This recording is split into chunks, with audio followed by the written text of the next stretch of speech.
thế cần mê lần đàn rong rong po cần xin lẽ phen rong tê ya rual rong akum thế mà sẽ hay hi xiala sung rilam en chin tu khan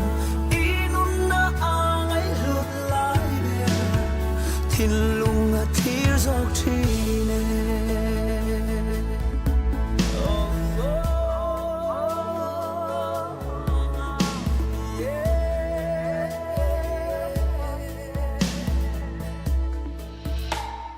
nay rau sum lệ pai zong a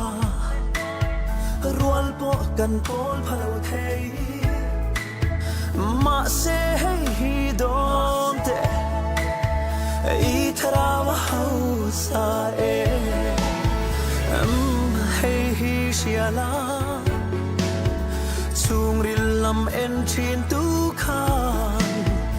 inum na angai lut lai be thin lung a thir zok thi ne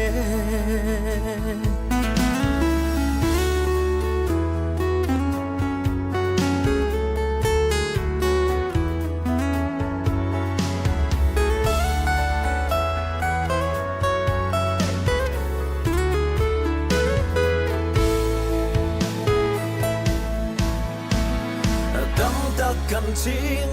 tem te kan sing le tree lung oi na kim Mizo re ngan om siro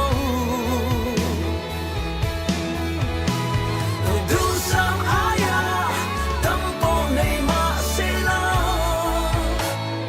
an thare ngam muang thei lo Krista an nei silo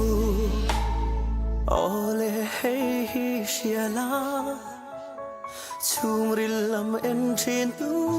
khan inun na angai lut lai ber thin lung a thir zok thi ne someone na Krista chu avin lo zong zela